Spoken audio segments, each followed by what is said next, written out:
मेरे प्यारों, क्या आप भले चंगे हैं? क्या आप परमेश्वर में आनंदित हैं?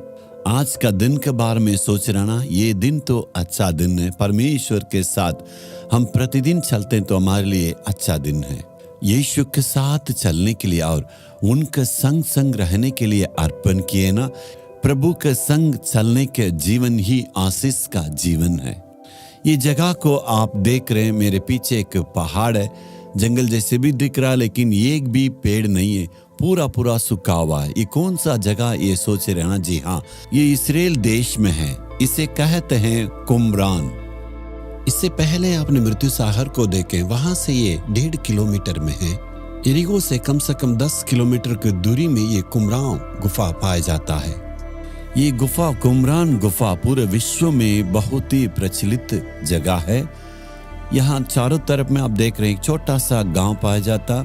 यीशु के दिन में भी एक गुफाएं थी, वो गांव भी था। अब बाइबल में शास्त्री के नाम तो देखे होंगे ना? जी हाँ, उनका काम था बाइबल का नकल कॉपी करना।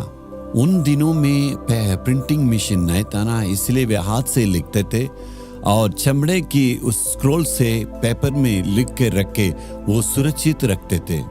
मामूली तरीके से सारे लोग इसमें काम नहीं कर सकते हैं। उसके लिए जो अर्पण किए हुए लोग हैं, वही लोग आना है। इस गांव में सिर्फ वही लोग पाए जाते थे, क्योंकि वे अपने आप को पवित्र करके इस काम को करते थे।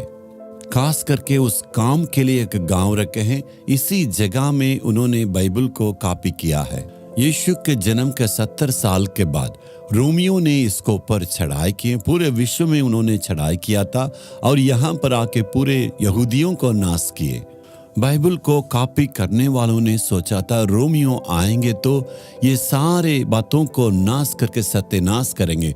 उन्होंने उसको स्क्रोल के रूप में बना के, मिट्टी के जार कहते हैं, उसमें बंद करके इसमें सोचे थे यहाँ पर इस गुफा में उन्होंने सुरक्षित रखा था। सुरक्षित रखने के लिए इन गुफाओं में उन्होंने उसे छिपा के रखे। यीशु के जन्म के बाद 70 में हुआ था। 1940वां साल में एक बकरी चराने वाला लड़का अपना बकरा खो जाने के चलते उन्होंने सोचा था इसी गुफा में वो होगा करके। उन्होंने सोच के क्या किया, एक पत्थर को उस गुफा में फेंका था।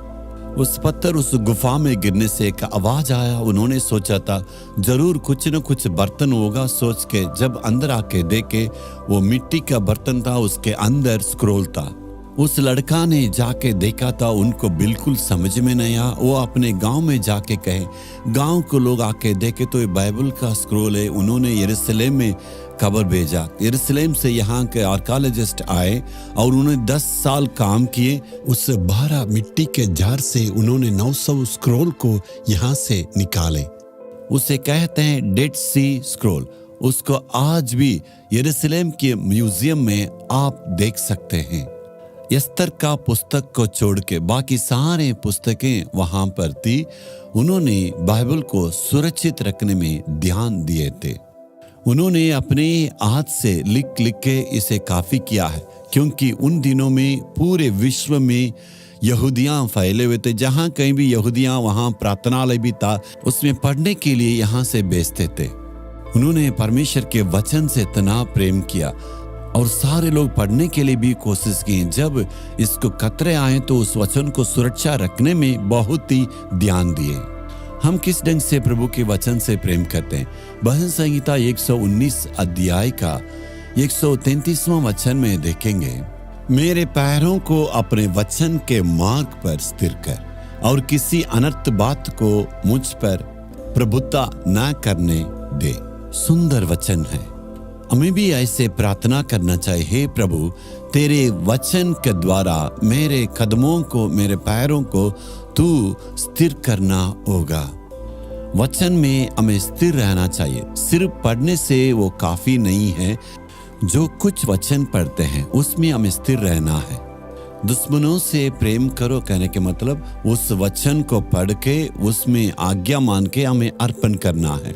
परिवार के बारे में कहते हैं, ये पत्नियों अपनी पति की आज्ञा मानो, इसका मतलब उसमें हमें अर्पण करना है। हे पुरुषों, पत्नियों से प्रेम करो, इसका मतलब आप अपने परिवार में गुस्सा नहीं करना, लड़ना नहीं, पत्नी से प्रेम करना है। जब बच्चों के लिए वचन कहा जाता है, ये बच्चों अपने माता पिता की आज्ञा माने, तो आज्ञा मान के वचन में हमें स्थिर रहना है।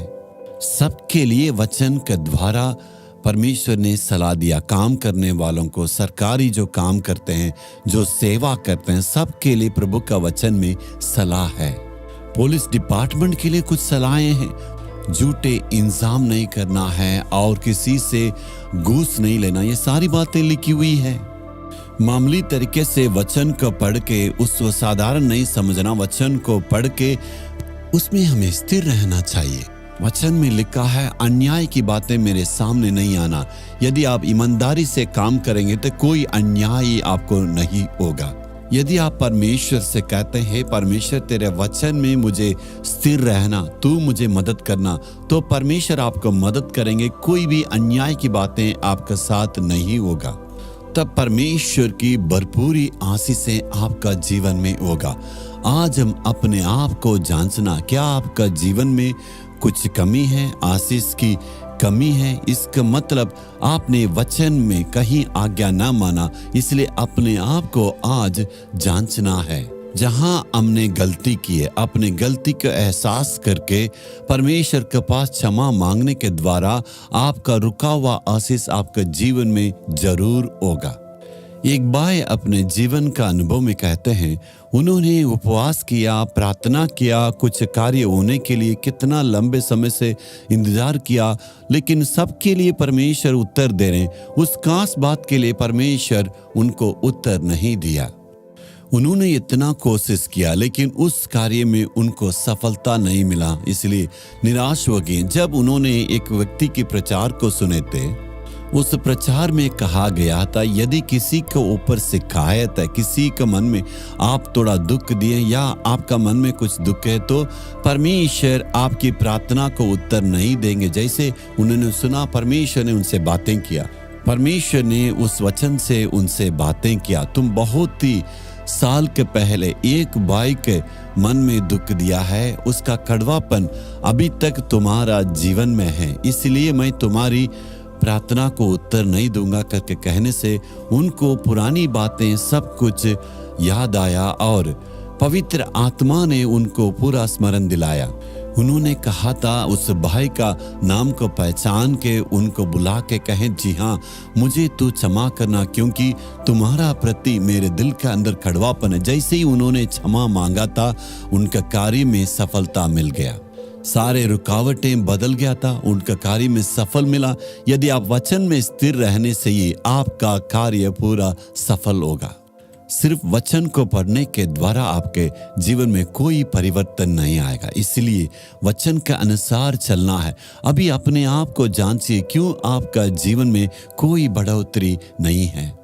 जब अपने गलती को मान लेंगे, परमेश्वर की चरणों के पास जाके, हे प्रभु, और मेरे जीवन में क्या कमी है, मुझ में और क्या सुधारने की बातें मांगने से परमेश्वर उस वचन के अनुसार आपकी गलती को बताएंगे।